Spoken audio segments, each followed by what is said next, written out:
A boy. I've just heard. Yes. Hold on. Where are you going? She wants to see him.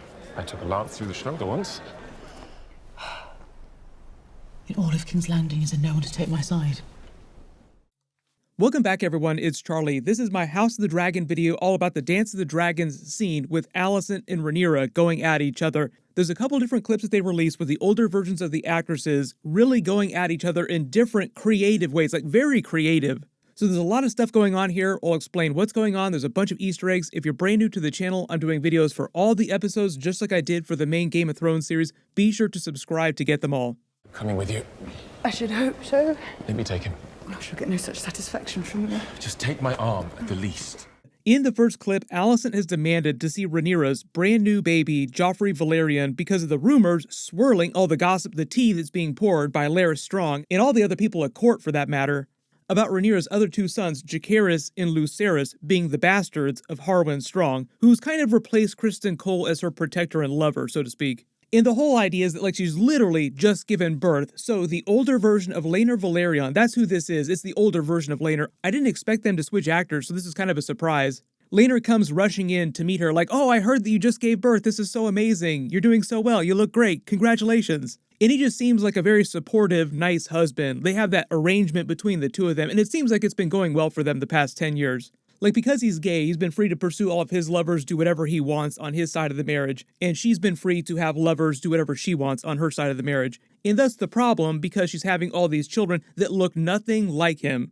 And it seems like Alicent's big thing that she's leaning on in all the trailer footage we've seen of her is complaining to Viserys about them being bastards. Like, how dare she sully the good name of the Targaryen household with this? To have one child like that is a mistake. To have three is an insult.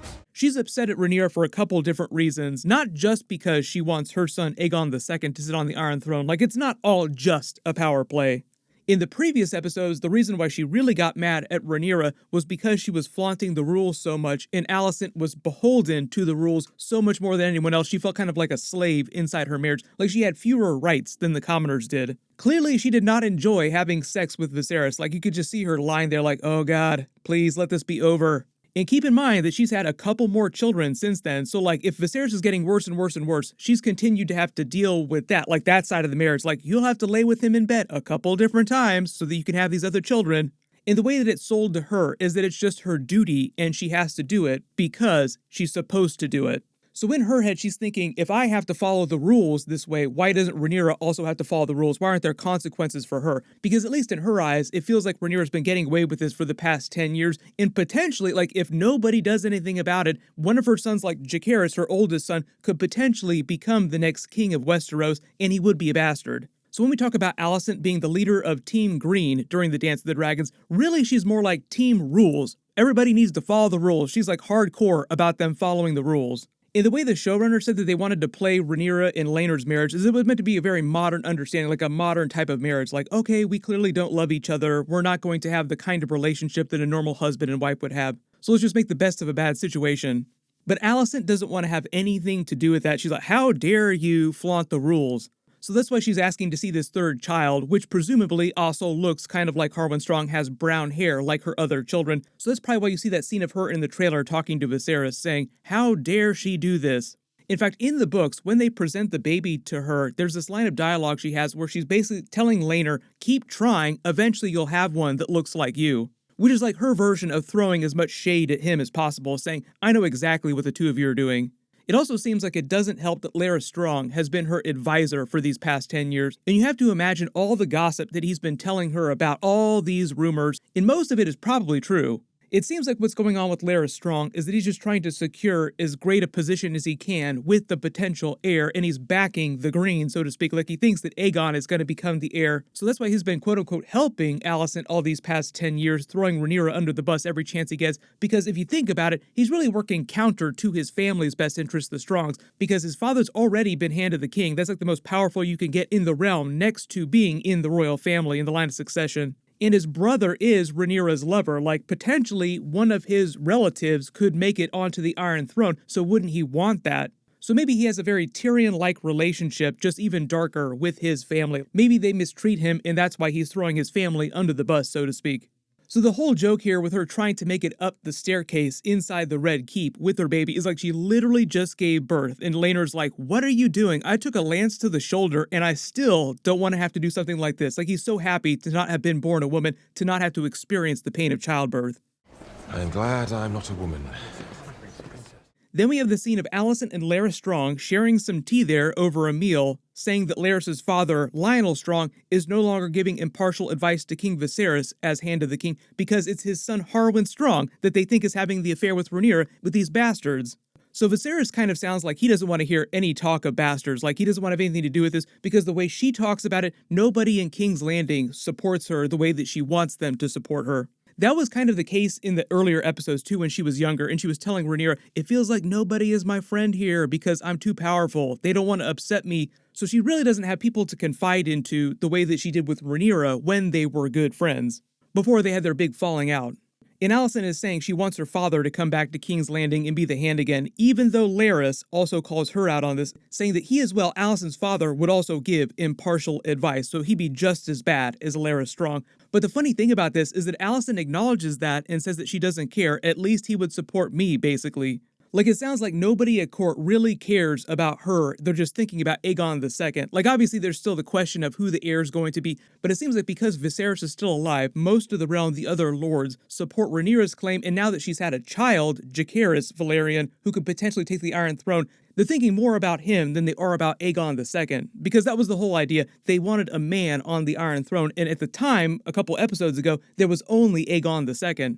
So even though it sounds like nobody supports Alicent at court right now, and she kind of bemoans that, it's really not all that better for Rhaenyra. Like, the realm isn't supporting Rhaenyra, they're mostly thinking about her son eventually taking the Iron Throne. But the whole idea, like I said, is that Alicent thinks that this child of hers that would take the Iron Throne is a bastard, and she doesn't want to have that.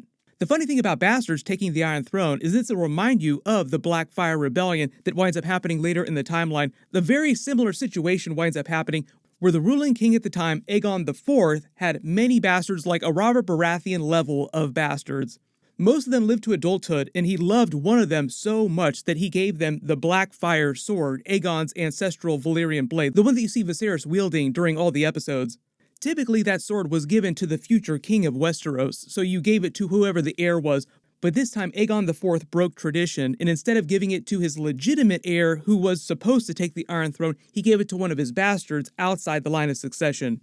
That particular bastard's name was Daemon. He gave him the right to choose his own name, and he chose the Blackfyre name. That's why they call it the Blackfyre Rebellion, because he sort of created the Blackfyre household.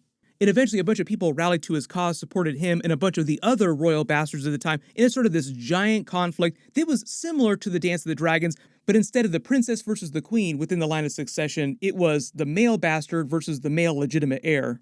They said in future seasons of House of the Dragon, after they cover the Dance of the Dragons events, they'll move to a different time period, so it's totally possible that eventually we'll get the Blackfyre Rebellion as a series in several years. The whole thing on the show so far is they've mostly just shown you what the power players on the show, like the really powerful people, think about everything as it's going on, but really what's happening with the rest of the commoners, like the other people in the realm, their whole perception of all of the stuff that's going on is that they really just want stability in the realm. That's all they care about. So they don't really care who takes the Iron Throne, blacks, greens, whoever. Which I think they'll reference in later episodes. Like, they kind of give you a hint about it during that Daemon and Rhaenyra episode with the play, like, you should listen to what the commoners think. It could come back to bite you in the ass in a big way in the future. One of the other cool details here, too, that you see in the trailer is Laena and Daemon's daughters pulling a dragon egg from the fire. She talks about how they're both from the blood of ancient Valyria. This is meant to be an Easter egg for the Targaryens' customs of putting the dragon eggs in their babies' cribs. They had this belief that it would foster a stronger bond with their eventual dragon once it hatched, and if the dragon egg wouldn't hatch, it would eventually turn to stone, and it would be sort of like this really ill omen. And because we're skipping over 10 years of history, Rhaenyra did that same thing with her two first sons, and what we're seeing in the trailer is her oldest son, Jacaerys, claiming his dragon, Vermax, inside the dragon pit. Like, this is taking place inside the dragon pit.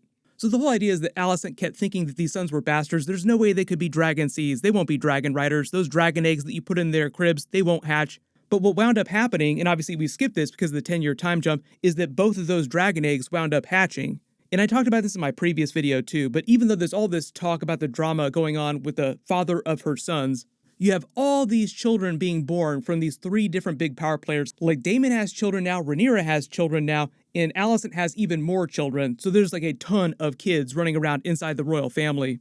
And every single one of them is a dragon rider, so hopefully we'll get to see all of their dragons by season 2. We'll see some of them before the end of season 1 though. So when Rhaenyra's bastard children, or supposed bastard children, wind up riding dragons, it just hurts Alicent's claim. It makes it harder for her to prove that they shouldn't be on the Iron Throne. But if you spotted any other Easter eggs and references from the new trailer that I didn't talk about in the video, just write them below in the comments. My full episode 6 Easter eggs video will post on Sunday after they release it. Everyone click here for my full episode 6 trailer video with a whole bunch of brand new footage, and click here for all my House of the Dragon episode videos. Thank you so much for watching, everyone stay safe, and I'll see you guys in the next one.